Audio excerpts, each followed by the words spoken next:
All right, let's start. So, I welcome you all to the second day of Ideal 3.0 training for the senior category. This is going to be an hour-long session. In this session, we're going to discuss a couple of things that I had mentioned the last, like yesterday. So, the first thing I'm going to be clarifying is which speech is supposed to be made how, and what you're supposed to put in those speeches in order to make them effective and to score well.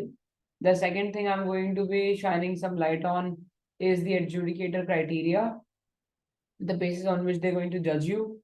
And the next important thing in that then is just the like some tips and tricks about what to do, what not to do in order to just win and score well. Let's get started.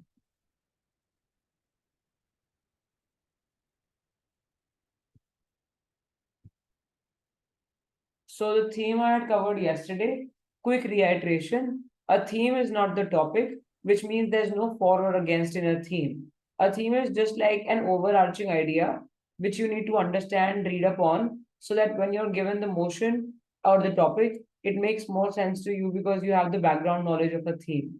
For those of you who are familiar with MUNs, the theme is a lot like the background guide that you get before the conference starts. So this is for you to understand the background against which all of the motions will be set. And once you understand the background, your ability to debate effectively on a given motion increases by like tremendously. That is why reading up on the theme becomes important.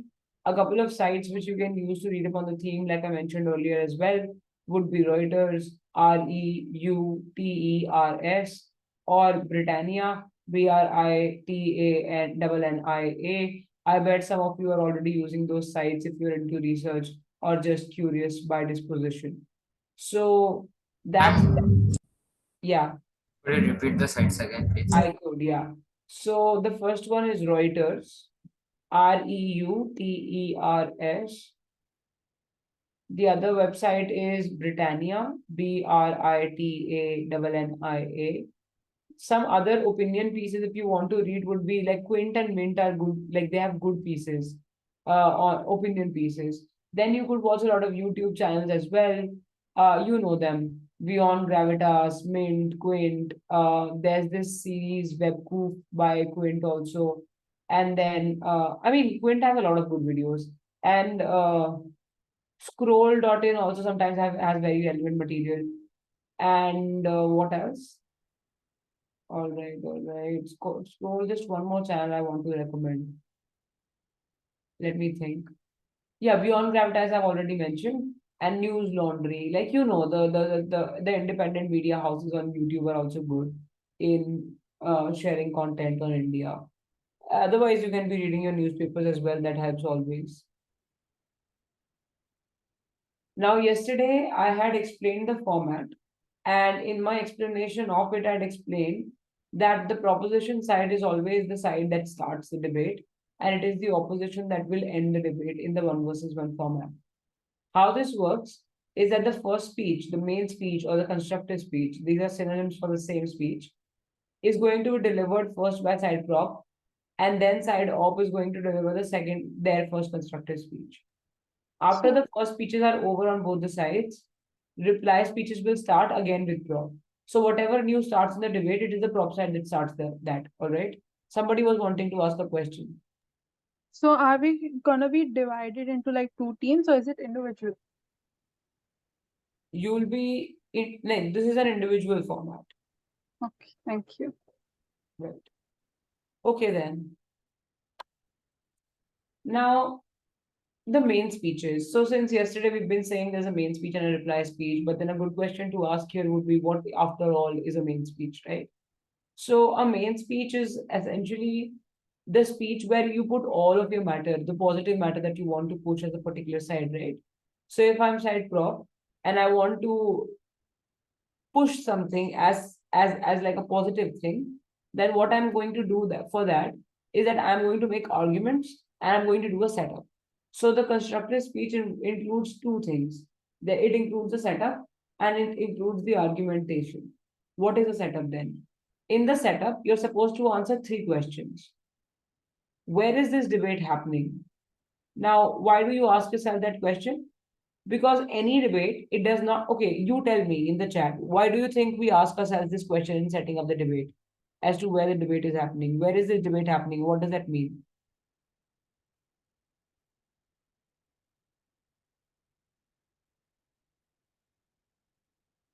Any guesses?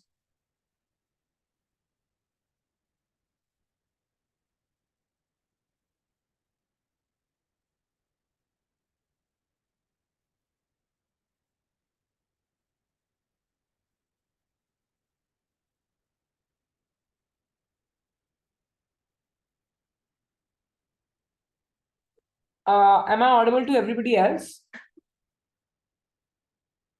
Yes, ma'am. Okay. Yeah, Saksham, that's a good response. So you make your arguments based on how you answer the initial questions for setup. So the first question that you ask yourself for the setup is, where is this debate happening? Now, in this, you respond with like a geographical specification sometimes. You can say this is a debate happening in developing countries, or this is a debate that has to happen in developed countries. How do you decide that? Based on the issue. For example, if you're talking about poverty, then poverty is mostly widely prevalent in developing countries. That's why developing countries become the main centerpiece of these debates, right? This is where the debate is happening. If we talk about, let's say, individualism, living away from parents at the age of 18, where do you think this debate is happening mostly? In what kind of countries? Asian culture or the Western culture? Yeah, good. Yes, good. So basically, that's how you decide where the debate is happening. Besides that, what is also important for you to understand is that it's not always about the geography, this question, right? It's not always about America or India where this debate is happening. This is also about what the world in which the debate is happening looks like. So, like where this debate is happening in terms of what does the world look like. So, if it's a political motion, for example, this house believes that politicians in India should not be allowed to make social media accounts. In that case, you're going to explain the political situation of the country as well. We think this debate is happening in a country where there is a lot of political volatility, political shakiness, like there's no, and there's a lot of parties always competing with each other, throwing dirt on each other to make themselves look good. And then, based on this sort of like a characterization or definition of what where the debate is happening, then you make your arguments. So that's the first question you respond to in framing or in setup. The second question you have to respond to is, what do the terms in the motion mean? So sometimes we think that, okay, all the terms are like equally well understood by all sides of the house. But that's a false perception. And that's true because even if you understand the meaning of a term, it's not important that you also, I mean, you have the same sort of an understanding of it. This means that if I show you, I mean, if you understand what a family means, and if I know what a family means, it doesn't mean that we also have like the same kind of understanding of a family, right? Let's try doing this exercise. I want you to define Diwali not as a festival, just in general what you understand by it. Can you do it in the chat? What are the keywords that come to your mind when you think of Diwali? Or like whichever festival in general.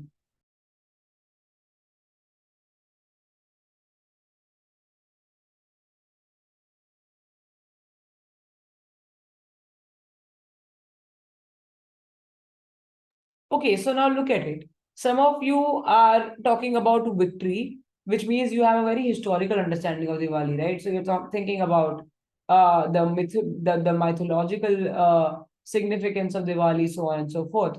But some other people are thinking about more on like celebratory lines, right? Where you're saying, okay, this is about firecrackers, this is about fireworks, this is about celebration, party, those kinds of things. But there is one group here which also thinks of it as like in terms of the symbols it's signified by, such as this lights and candles and diyas, like literal uh, glory or literal brightness or literal joyfulness in our like in by the manifestation of lighting and all those things. So different people will have different understanding of different things. Diwali is a very simplistic example. If you look at other problematic words, you will see that the definition like differs by leaps and bounds. For example, try defining India in the chat box. What comes to you? How will you define India as a country? Diverse culture, developing diversity, Tiranga, secular, heritage. See, none of the words are the same. I mean, sure, you will have some similar words. So a lot of people are saying democracy, But that's not a good definition of India because there's so many other countries which are democratic. What's so unique about India then in that? Unity in diversity. See, so everybody is going to say different things. You might say India is a developing country. I will say India is an agrarian country. Somebody else will say India is a country where collectivism is given more importance than individualism. So you need to define the terms in the motion, not because people don't know the meaning of these terms already, but because we have such a varied understanding of these terms. And we need to narrow it down to a singular understanding in order to get the debate to be pursued. All right. That's the second question you ask yourself then. The third question you ask yourself is who are the stakeholders in this debate? Why are they important? Now, who are stakeholders? Stakeholders are people who get impacted by the thing that you're saying, or like who are impacted by the debate that's happening or unfolding. So, if I'm debating on this house believes that uh, Hindi should not be the national language of India, who are the people who are affected by this debate? Who do you think are your stakeholders in this debate? People of India, great, yes. Hindi speakers, definitely. Common man, okay. People from North part, Northern Southern India, good, yeah. Non-Hindi speakers as well, right, good. Cool. So now you understand there's various linguistic groups that will be impacted. And then it's not just the people of India. People of India are also not like a collective, right? You can't say all voters are same or like similar to each other.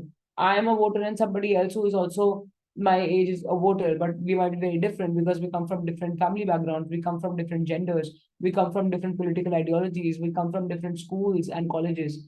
So everything makes us unique in that sense. So yes, your stakeholders differ according to, I mean, it depends. You can have as many stakeholders as you like, but then having a lot of stakeholders is also detrimental in a debate. So try to restrict your debate to a couple of stakeholders who you are able to navigate through well. So in doing a stakeholder analysis, you're supposed to tell us who the stakeholders are, as in the judges. You tell the judges who the stakeholders are in this debate, how are they related to each other, and who do you think is vulnerable as a stakeholder? Who do you think is the powerful stakeholder? Who do you think needs to be supported and who needs to mend their ways? So that kind of an analysis, all right? And that gives you like three questions to answer in the setup. And this has to be done in like 30-40 seconds. So when I'm explaining it, I'm taking a lot of time because I want you all to understand. But when you actually come to doing it, it shouldn't exceed 30-40 seconds. So, for example, I'll give you an instance, right, for the same motion, the motion non-linguistics. So, panel, greetings to one and all. I'm Nitiksha. I'm doing the first speech from side proposition. And then to begin with, we think the stakeholders in this debate are as follows. These are the Hindi speakers, non-Hindi speakers, this is the diverse linguistic groups in the country, it's the government of the country, and this is about India in its entirety on a global platform as stakeholders. The second important thing we need to identify here is the political landscape of the country in terms of what the world looks like, what's the status quo is. The status quo then is that India is extremely volatile politically right now. There's a lot of groups who are fighting for their rights at all points in time, and language is an important matter of contention. And the last thing I'm going to explain before I get into the arguments is are the words in the motion. So by Hindi, it's like the language which has been contested for long because people in the northern parts of the country speak in Hindi and think it's the predominant language, but there are people in some part who don't identify with that kind of a view. So Hindi is a contentious language for the sake of this debate, and then you move into argumentation. So maximum 40-50 seconds, it shouldn't go beyond that. All right. That's how you do framing. Now, once your framing or setup is done, then you move on to argumentation, which I'm going to explain. But do you all understand how framing is done at least? Give me a thumbs up.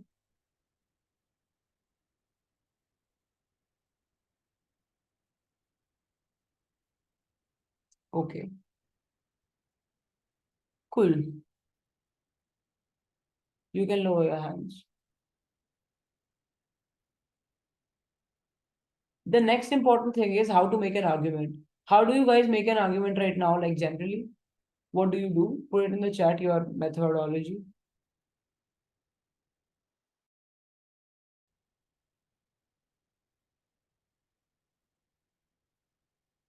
How do you all make arguments? Collecting proofs, opposing a view. Okay.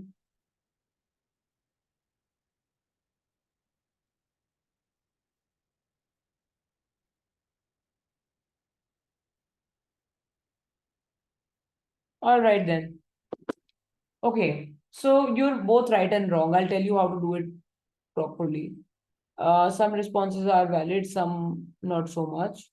Because when you're saying we oppose the other argument, that's called rebuttal. That's not an argument. That's what happened in the reply speech. So the first thing you need to keep in mind is a claim. C, right? So a claim is, why is it going away? Just 1 second. So there is a claim plus analysis plus example. What does this mean? I make a claim. A claim is an opinion, all right? Anybody can have a claim, big deal. Non-debaters, debaters, everybody always has an opinion, a claim. What is so bad about a claim though? The thing that's not so good about a claim is that it's never demonstrable. You can't prove the validity of a claim. To prove the validity of a claim, you always have to append it with an analysis. What is analysis then? I make a claim. Dogs are better than cats. Like any claim, right? Like whatever random opinion you have of things. If you want to prove that in a debate, you need to learn the art of mechanization or like just analysis in general. Nothing in the debate stands by itself. Even things like honesty is the best policy or people should be morally good. Like what is morality for God's sake in that case, right? Because if you're saying people should be moral, then you should also know what morality means. Because morality is a very skewed concept.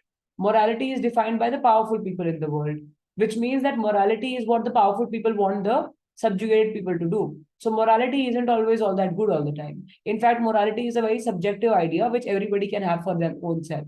So if you think something is wrong because your moral code does not like justify it, it does not necessarily mean that the other person who you're judging for because of your parochial or small-minded morality is also wrong. So this is to say that morality is subjective, ethics is subjective, everything is subjective, right? In which case you need to be able to prove everything in a debate. Please don't assume that just because a particular culture supports something or a particular religion supports something or a particular government supports something, it stands by default. You can't say Mahatma Gandhi practiced non-violence, that's why non-violence is good. You need to give your own unique instance or example or analysis of why you think non-violence is good if you want to espouse or lobby the cause of non-violence, right? Because if you say, hey, Mahatma Gandhi thought non-violence was good and Mahatma Gandhi was a learned man, well, while both of those claims are valid, what I don't understand is that why, even if Mahatma Gandhi thought non-violence is good, he thought that in 1947 when we were still not in the postmodern world. Now that we are living in a different reality, why should we give direct credence to what Gandhi's views on non-violence were? Because although the principle is good, the time has changed, right? So nothing stands by itself. Everything needs to be analyzed. You make a claim, the claim does not stand by itself, so you need to give it an analysis. An analysis is just like your explanation of why you thought of that claim, right? If you're saying honesty is the best policy, why do you think so? Because that's what you've been taught since childhood. That's not enough.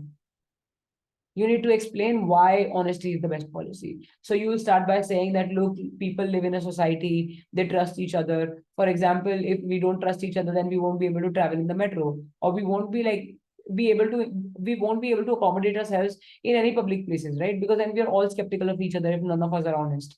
This means that by being honest to on a fundamental level at least, that's how you get the society to be sustained. And sustainability of society is important because if the social contract between people ruptures, then we don't quite understand how anything is going to happen if we can't assemble in public spaces without having some faith in each other. So, for example, an auto rickshaw driver, whatever, gives you a ride and they take the money after that. They take the money after that because they have some fundamental inkling of trust in you, right? They believe that you're going to give them the 70 rupees that you owe them for the ride.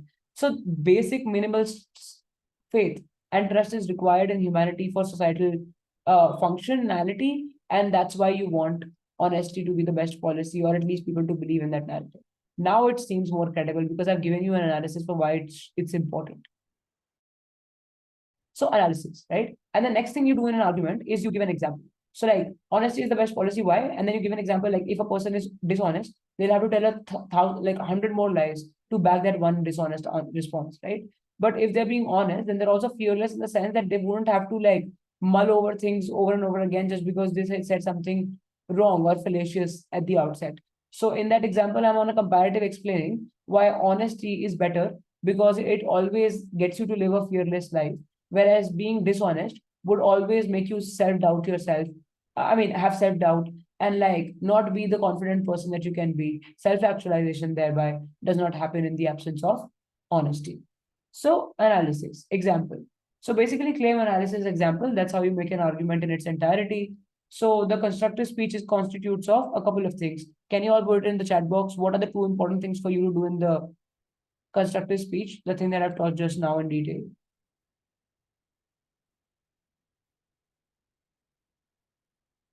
Set up. Okay, Ashwin, good. Ashwin's listening. Other people? Yeah, set up an argument. Right. Cool. All right. Right. Thank you, people. Moving on. Or if you guys have questions, put them in the chat box. I'll do a quick question answer round and then we'll move on to reply speeches. Don't ask me questions about reply speeches and judging metric. I haven't explained that yet. I'll wait for that 30 seconds and we'll proceed if there are no questions.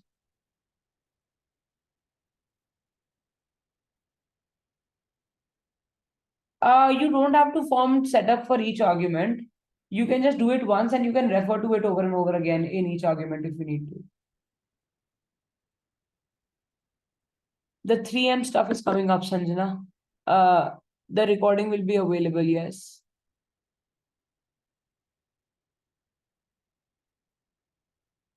An example can be an incident, sure, Deep. Setup is your intro, yes, Madhur.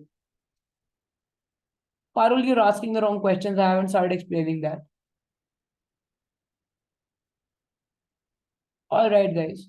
On to the reply speeches now. Relatively simple, okay? In the first speech, you only run your case. You're not trying to attack the opposition yet, all right? So the first speech is for you to put your positive metal. The second important thing you need to do in any debate is rebut, right? In a reply speech, you're supposed to rebut. Rebuttal would just be your response to what the other side is saying. So while in the first speech, you're trying to make your own points sound valid, in the second speech, you're trying to do what? What are you trying to do in the second speech? Give me some cues, give me something in the chat.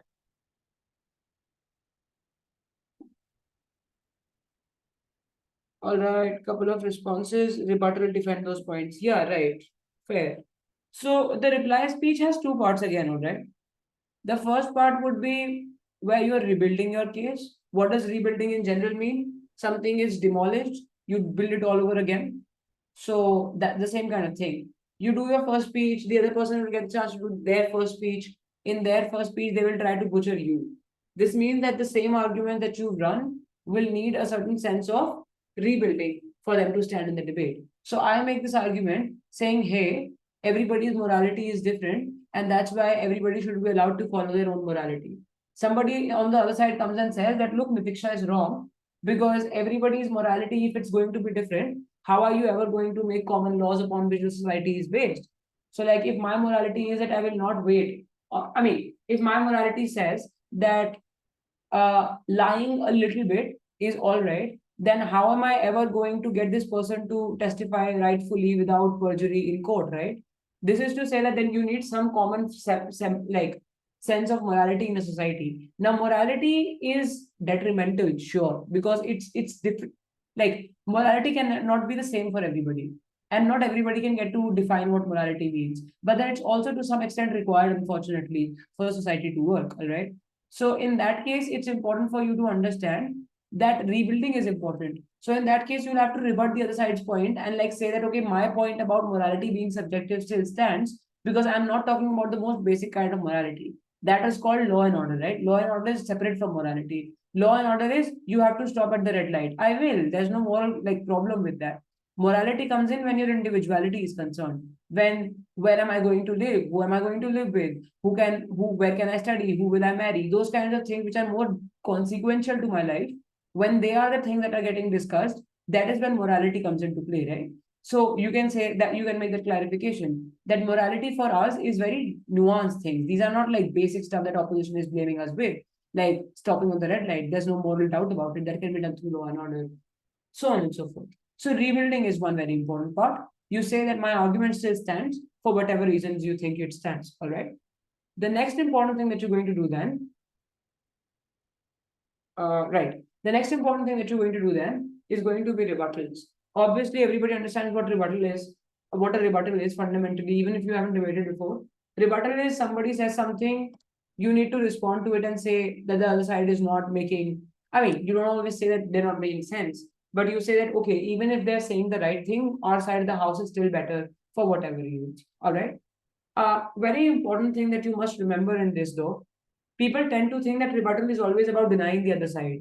That's not true. That is how you sound self-important, right?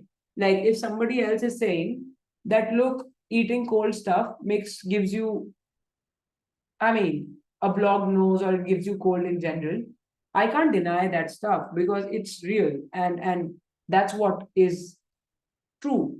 So you can't deny any truthful claim coming from your opposition. People try to do that, right? And then we all just don't sound very smart because we are trying to deny things that we know for a fact exist. So denial is not always rebutting. Rebutting is also admitting your own mistakes sometimes. All right, there's no shame in doing that. So, for example, I can say that right on my side of the house, there is some problem with morality being subjective, but we think that problem is still smaller than the problem that exists on your side of the house. On my side, it will be difficult for people to come together and make a judgment on a common thing. But on your side, people don't have any individuality, any sense of self at all. When you don't know yourself, and when you don't know what you want in life, that's a bigger problem. And then I can prove the impact of it. All right. So you can always concede. Now, this is called a concession, right? And you're the senior category. I think some of you might even know what concessions mean. Concession is when you say, okay, I admit my mistake and I'm going to fix it. So when the other side is saying that there's something wrong with you, and you know for a fact that this might be a flaw on your side, just accept that home flaw and say that we're going to work it out. And that's why we win, because we have the mechanism to fix the problem that they are identifying on our side of the house. That's how you do effective rebuttals. All right. Now, the thing about the reply speeches, though, is that your reply speeches will mostly be impromptu. Impromptu means on the spot. So, like, you can't write your reply speeches beforehand for the simple reason that you don't know what your opposition is going to say. And if you don't know what your opposition is going to say, you can't beforehand prepare a reply speech.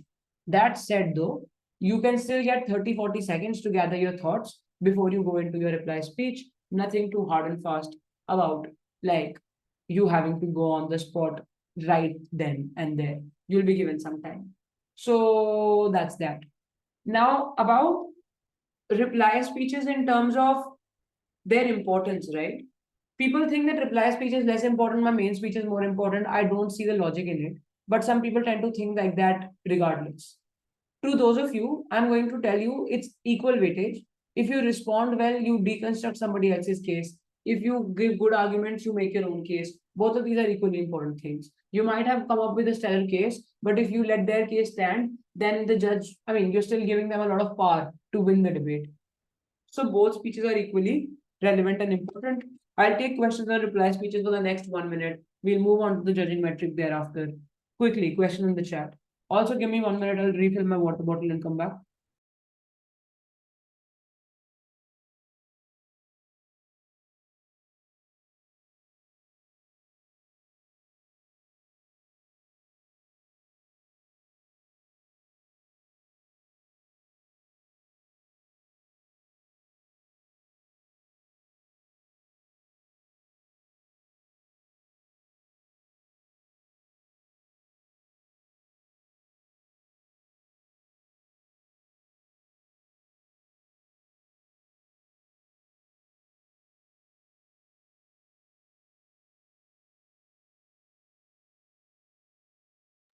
Aryan, I mean, I just have to pull you out of this meeting if this scribbling happens one more time.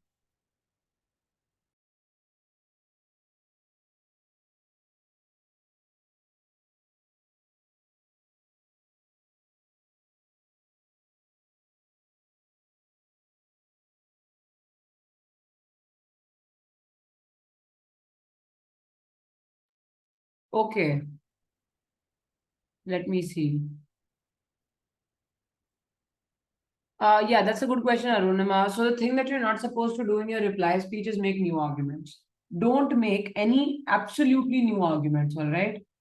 Because reply speeches are not for new arguments. Reply speeches are for responding to the other side. If you make a new argument in the reply speech, the judge will not listen to it. You can give new analysis for existing arguments. You can give new examples for existing arguments. You can also give new comparisons for existing arguments. The one thing you can't do in a reply speech, though, is give a new argument in and of itself. We got a very logical reason for that. The reason being that if you give a new argument in the reply speech, it's highly unlikely. I mean, not highly unlikely, it's absolutely impossible for the other side to be able to rebut it because there's no speech after the reply speech. So if you don't give the other side a fair chance to rebut the argument, then that argument shouldn't stand in the debate. For those reasons, reply speeches will not be indulging in new argumentation. This stands for the tournament here at Ideal. This stands for any tournament you go to internationally in the time to come. All right. How many rebuttals should we consider in one reply speech? Well, it's both a good question and a not so good question. I'll tell you why. Because if you're going to make a reply speech, I mean, if you're going to make a reply speech, all of its structure is going to be determined by what your opposition said. So if your opposition is like a fast speaker and they have like a lot of points you need to deconstruct, you probably have to rebut like 5 points. But some people don't push a lot of matter at all. In fact, the case is very inferior in that sense. They don't have a lot of arguments, because of which you don't have to rebut a lot of arguments either. You can just rebut 2 and call it like a day, which means that the number of arguments you're going to be rebutting is going to depend on the quality of debate you're like it necessarily turns out to be, and like the number of arguments that your opposition happens to make. All right. See, about Divya's question, can we use sarcasm? Now understand that at any tournament, you will always find an equity committee. An equity committee looks into conduct and manner and behaviorism, all right? Behaviorism, I'm sorry. So the thing is that if your sarcasm translates into rudeness, you are giving us grounds for disqualification, and this will strictly happen. In fact, I manage equity, all right? So if you're going to be disrespectful, if you're going to say, hey, we expected better opponents, we're so smart, and like just things that make you sound self-important, that's not how debating is done. I don't know if you all know about this, but there is this logical fallacy called ad hominem. It means that, I mean, it's a practice of attacking the person and not the thing that they say. A lot of bad debaters get into this habit where they say, okay, this person, like if somebody tells me that, hey, you're a girl, so how can you make good arguments? Then you're attacking me and my gender, and you're not necessarily attacking the argument I'm making. So that's the most inferior sort of like a response that you can give to the other side. Do not indulge in it. It's first of all, grounds for penalization if you're extremely rude. But secondly, it's not the way you debate. If you think an argument is bad, just rebut it meaningfully. You'll win it anyway, right? Plus, sarcasm should not cross a line.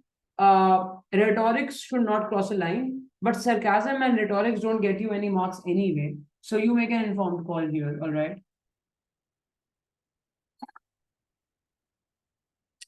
Okay.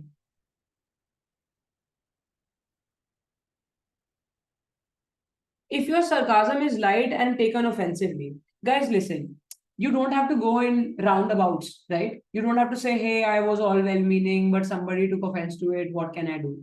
When you say something, and if somebody else is hurt by that, the other person gets to decide if that was the right thing to say. You don't get to decide. The problem is we come from very diverse backgrounds, different things hit differently.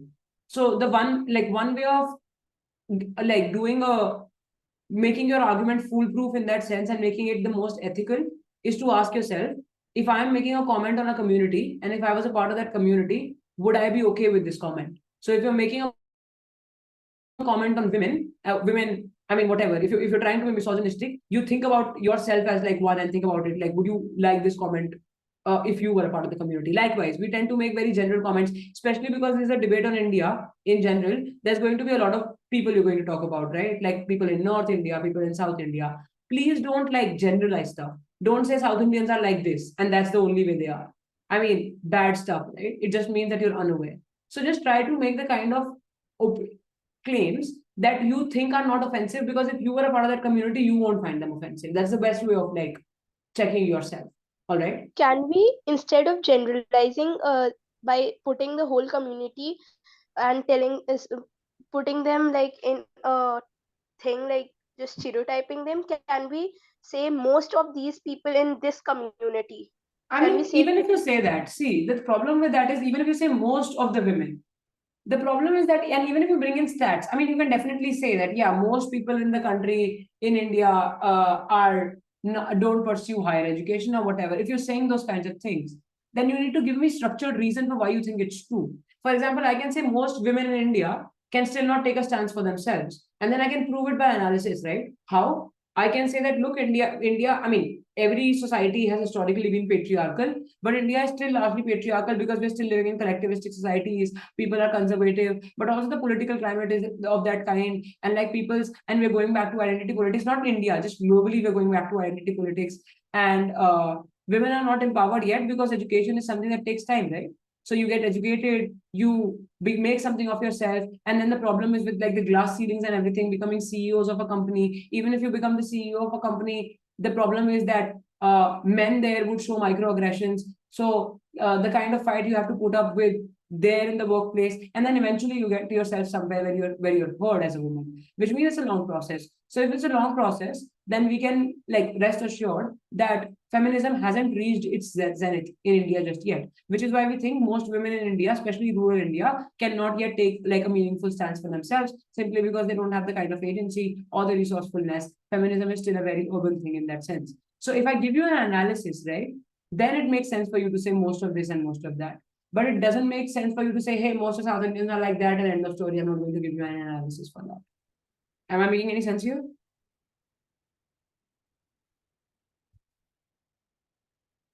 Am I making any sense here? Who asked the question? Yeah, I just forgot to unmute. Yeah, you're making complete sense. I Right, understand. okay. Sorry to bother, but it is said that wit is allowed. Is appropriate humor allowed in other speech? See, appropriate humor is allowed everywhere. So, like, but it should be appropriate, is my point. Yeah, appropriate humor is fine. Like, being playful in general is not an issue. Can we take 5 seconds gap between reply speeches? Yeah, you could take 20 even. 20, 30 seconds is fine. Data like percentage can be used. Well, Arunima, you could use it, but it doesn't hold weightage. It's mostly logic and the kind of reasoning that you can put in that gets you the marks. Can we give comments? What kind of comments? It is said that wit is allowed. Don't repeat your questions, guys. That really just like makes me angry. We can't make comments without data. You can't ask your questions like that. Please put them in the chat. Everybody is trying to maintain decorum here. Whatever sarcasm is light but taken offensively, I've responded to that. Time limit of reply speech is 3 minutes. Every speech is 3 minutes. Main speech, reply speech. How do we begin the reply speech? Just by saying, panel, I'm going to rebut 3 points that side opposition made, and then start rebutting those points. Like basically, like introduction. You could say, hey, I'm Nitiksha, I'll be doing the reply speech of proposition now. 3 points that I'm going to rebut from the other side, 4 points, 5 points, which are however many points you want to rebut, and then you start. All right. And Well, Is it okay if we take a pause of 5 to it's 6 not seconds? okay for you all to unmute. It's not okay for you all to unmute. Put them in the chat, and I'll take questions towards the end as well if I'm missing them in the chat, all right? Fair chance shall be given, but within the bounds of decorum, please. How do we begin the reply speech? Answered, it is said. Another, don't repeat your questions. Do you see how difficult it's becoming for me to like check the chat because of your repetition?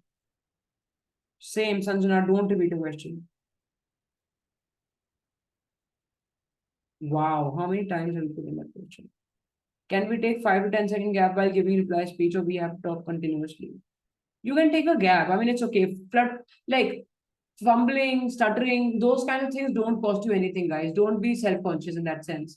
How you speak and how fancy you sound, and then how fancy the vocabulary you have, none of that matters. I used to have like a very profound vocabulary. I watered it down myself because the problem with fancy vocabulary is that people don't understand if they're not so much into dictionaries as you are.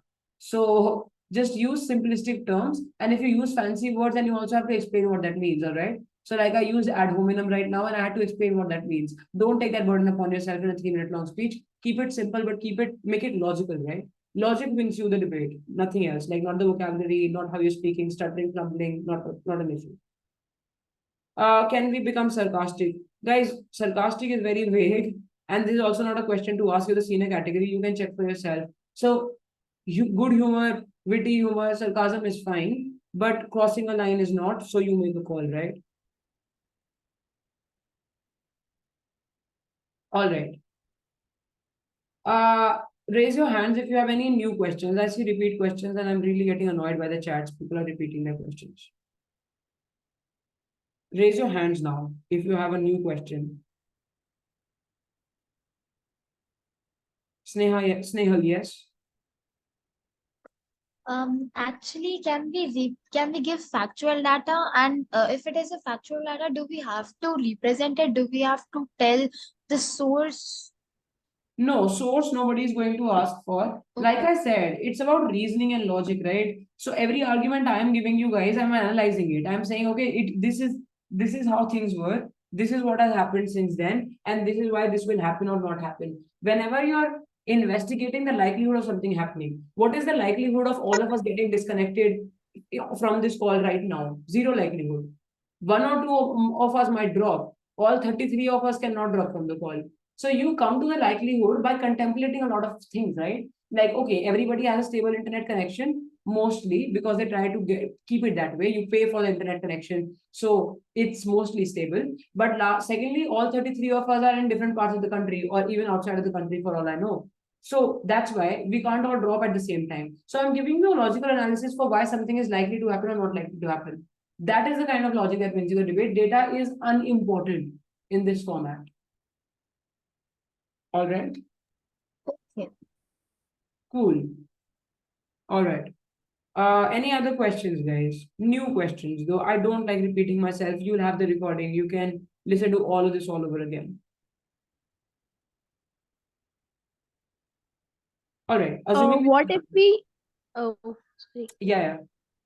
What if we use a personal pronouns for the person in front of or our opponent, and what if he is like basically he's not okay with it because he's a part of the LGBTQ community? So can we use personal pronouns, or is it Yeah, something? that's all right. So LGBT, yeah, I mean, mostly in debates, we ask people's preferred pronouns. So if you're particular about your pronouns and if you don't use like conventional pronouns, anyway, whatever your pronouns are, just say like whenever you start your speech, you say, "Hey, I'm Nitiksha, preferred pronouns she and her." That's how you start. So if you don't have preferred pronouns, just say, "I don't have any preferred pronouns." Okay, thank you. Right. All right. The question is, can we comment something on a community to explain a point if they are fact? Maybe Gujaratis are good at business. Again, Gujaratis are good at business is a notion. If you can back that up, and I don't think you can back that up. I think there's a lot of people who can be good at business, depending on a lot of things. So those kinds of claims are not fine. So Gujaratis are good at business. Why do you think so? Because popular culture represents them as such. Or maybe even for real they are, but then there's no logical explanation for why that will continue to be the case and things of that kind. Yeah, you can use quotes. Yeah, it can be less than 3 minutes, guys. It's all right. As long as you think you've made very important points and you don't want to add anything to it, I think it's perfectly all right for you to say less than 3 minutes.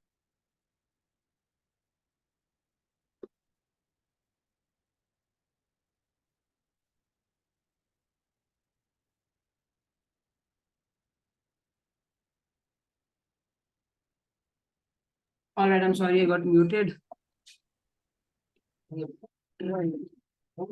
So, okay, now I'm going to move to the judging metrics, all right? That's important.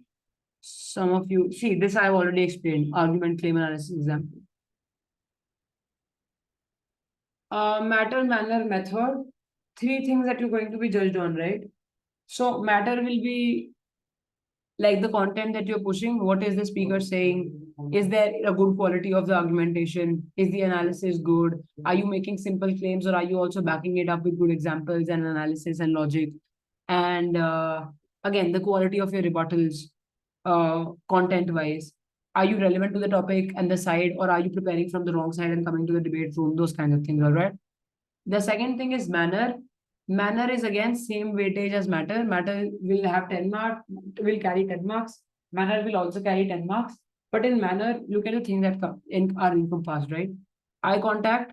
Eye contact doesn't mean you call, I mean, of course, online eye contact maintenance I know is like dubious, but eye contact doesn't, you shouldn't be reading off a page or a Google Doc. Judges can tell, all right? You have to be on camera. Expressions is fine. Expressions don't carry a lot of weightage. Engagement and reply speech is important, like engaging with the other side respectfully, ethically.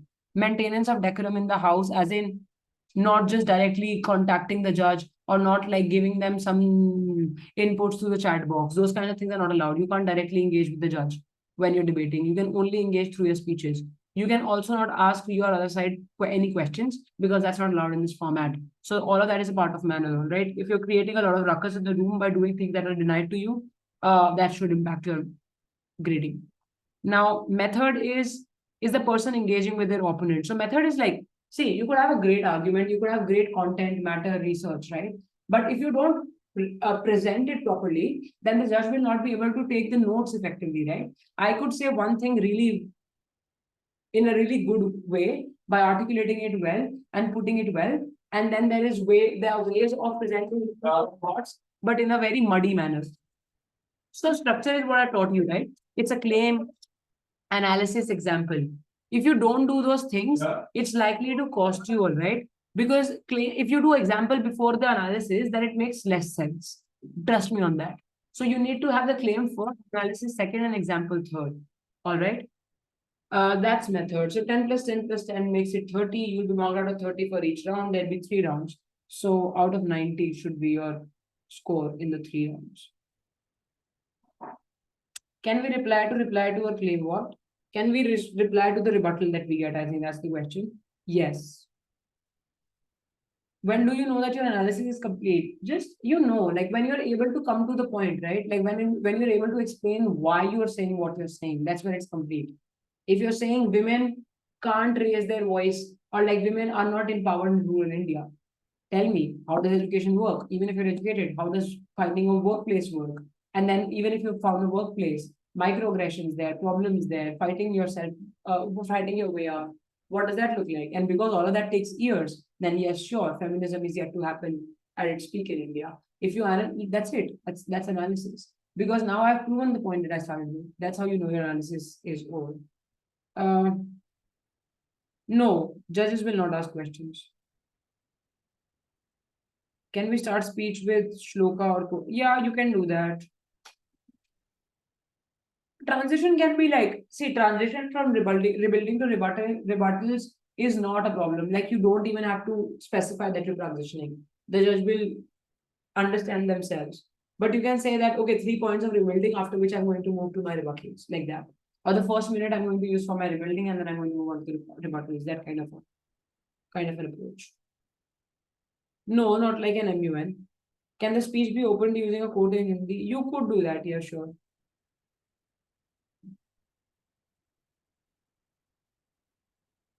Okay, with that, this is for tomorrow. With that, we're done. Tomorrow we will practice a little bit, all right? So like, I'll pick a motion, I'll get you guys to think about it. I'll get you guys to type your responses in the chat, and then I'll give you feedback for how you can make the analysis for them better. So the last session happens to be the most important session because then you get to do some practice with the trainer. So I suggest that you all attend tomorrow. But for now, we're done. I'll take questions though, if there are any.